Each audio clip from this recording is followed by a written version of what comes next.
Hello, আজকে আমাদের menu ছিল আলু ভর্তা, ডাল আর মাছ ভাজি। তো আলু ভর্তা বা সব কিছুর জন্য আমার হাজব্যান্ড এখানে পেঁয়াজ কেটে দিচ্ছে। ও হচ্ছে আমাকে খুবই সাহায্য করে, যেহেতু আমরা দুজনেই আসলে অফিসে যাই। তো এখানে পেঁয়াজ কাটা শেষ আমাদের, এবং পেঁয়াজগুলো খুবই সুন্দর করে কেটে দিয়েছে ও। এখন ডাল অলমোস্ট শেষ আমাদের, ডালটা বাগার দেওয়াও শেষ, যে হয়ে গেল আমাদের ডাল টমেটো ধনেপাতা দিয়ে, শুকনো মরিচ দিয়ে, খুবই মজা লাগে।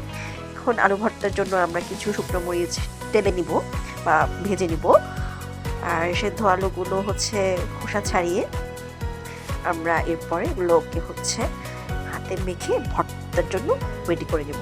এখানে আলু ছিলা শেষ। এখানে আমরা আলু ভর্তার জন্য কিছু সরিষার তেল দিচ্ছি, পেঁয়াজ, ধনেপাতা আর শুকনো মরিচ। আসলে মানে আলু ভর্তার জন্য, আলু ভর্তা হচ্ছে একটা কমফোর্ট ফুড, আসলে এটার কোনো তুলনা হয় না। আলু ভর্তা, ডাল, ডিম ভাজির সাথে বা যে কোনো ধরনের একটা ভাজি হলে আসলে আর কিছুই লাগে না। এখানে আমার পেঁয়াজ, সরিষার তেল, মরিচ মাখানো শেষ। আমি এখন এটা আলুগুলোর সাথে স্ম্যাশ করছি।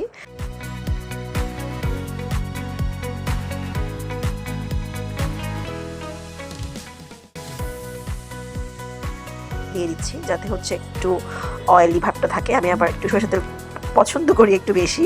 আমি এই জন্য ভর্তার মধ্যে আসলে সরিষার তেল বেশি না হলে খুব একটা জমে না, তাই না? আচ্ছা, এখন হচ্ছে আমাদের অলমোস্ট শেষের দিকে আমার মাখানো আলু ভর্তা।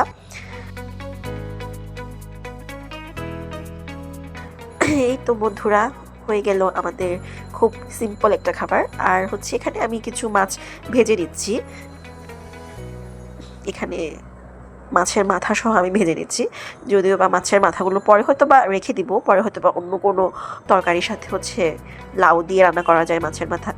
ঠিক আছে বন্ধুরা, আজকে এ পর্যন্তই। ভালো লাগলে কমেন্টস করে জানাবেন। সবাই নিজের এবং পরিবারের যত্ন নেবেন। ধন্যবাদ।